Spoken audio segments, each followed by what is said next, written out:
Hello अस्सलाम वालेकुम। Mom in Hyderabad में आप सबका फिर से स्वागत है। आज एक मैं रमज़ान क्लीनिंग का व्लॉग लेकर आई हूँ। It might help you all.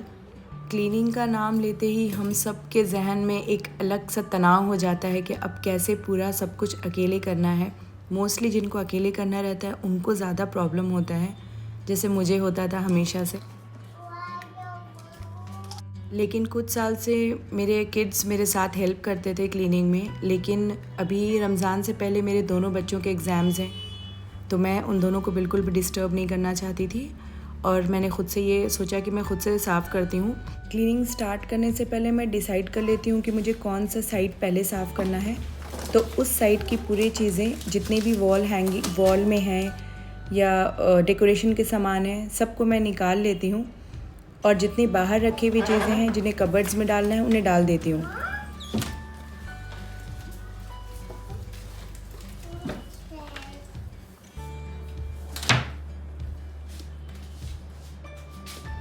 Naureen no.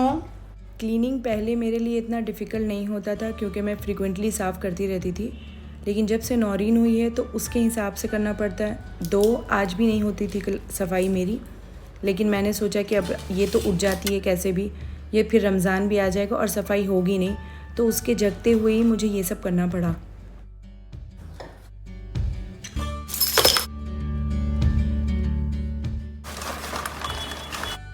जितने भी फ्लावर्स रहते हैं जो वॉशेबल रहते हैं मैं सबसे पहले ये वॉश कर लेती हूँ और उन्हें ड्राई करने के लिए छोड़ देती हूँ। मीनवाइल मेरी जितनी भी डस्टिंग वगैरह रहती है उतनी देर में ये फ्लावर्स पूरे सूख जाते हैं।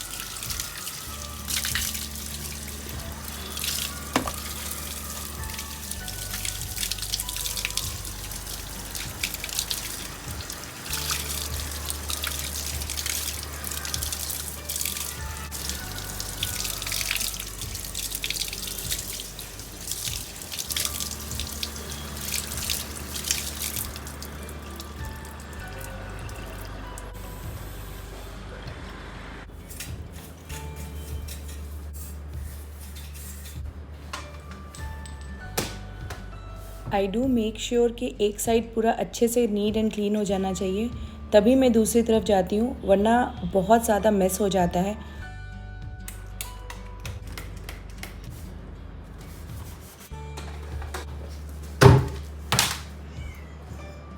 फ्रेंड्स, सबसे इम्पॉर्टेंट है कि घर से चीज़ों को डीक्लटर करना।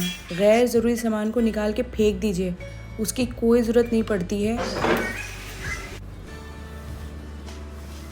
और जैसे ही आप गैर ज़रूरी चीज़ को फेंकेंगे ना, आपको फ़ील होगा कि आपका माइंड रिलैक्स हो गया है और आप कुछ नया सोच पा रहे हैं।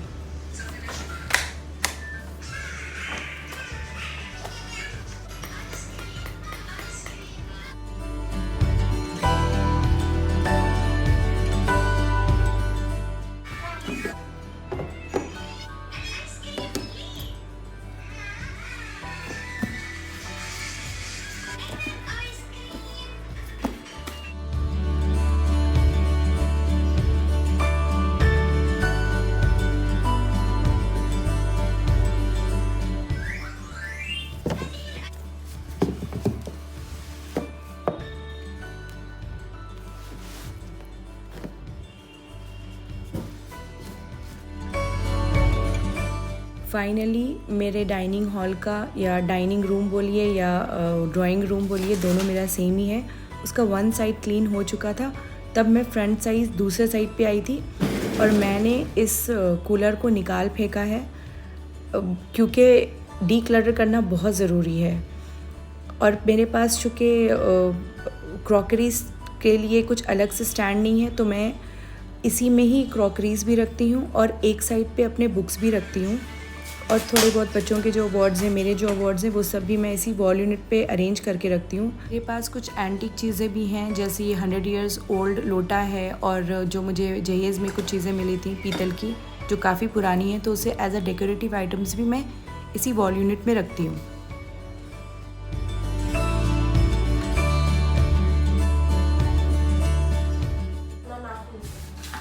ज़्यादा कटा? हाँ, उनको लगा ज़्यादा नहीं कटा, मुझे पूरा खून में है। तुम्हारा हॉल टिकट अपने बैग में रख दो, ना नौरीन के हाथ में ना लग जाए।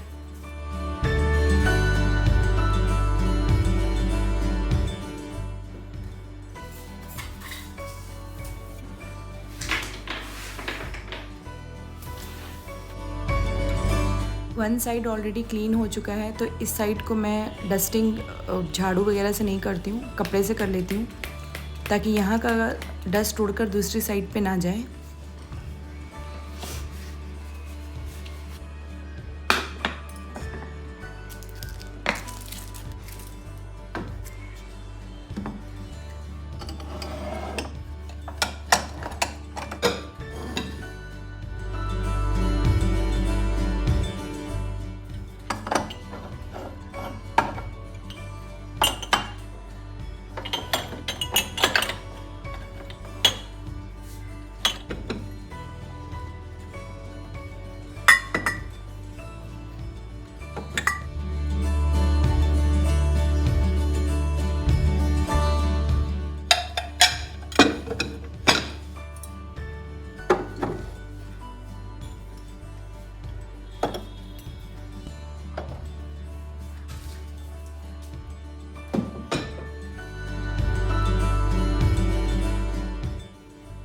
ये मेरा तरीका है घर को क्लीन करने का। It might help others also.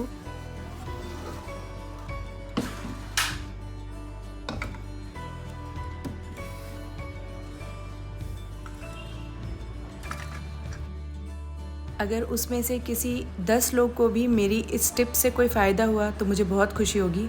अगर आपको वीडियो यहाँ तक अच्छे लगे हैं तो लाइक का बटन प्रेस कर दीजिए।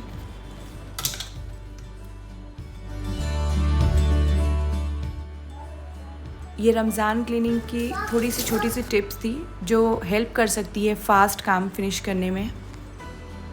क्योंकि अगर एक साथ पूरे सामान निकाल लेते हैं तो वो देखकर बहुत उलझन सी होती है कि अब ये सारे सामान को कब कैसे क्लीन करना, फिर जगह पे रखना।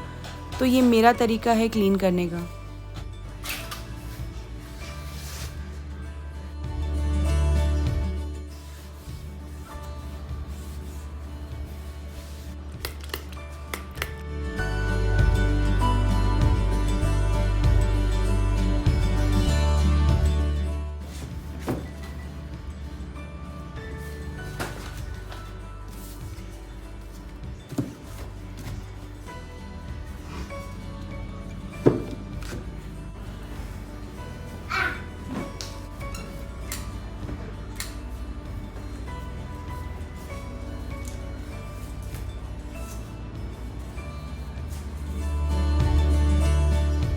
लेट्स सी नौरीन कितना देर तक घर को ऐसा साफ रहने देती है।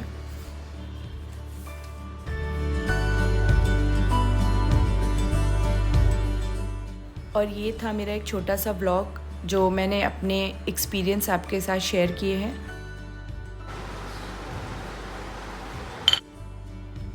उम्मीद करती हूँ कि आपको मेरा ये व्लॉग अच्छा लगा होगा, और अगर अच्छा लगा है तो चैनल को सब्सक्राइब कर लीजिए। Thank you for watching.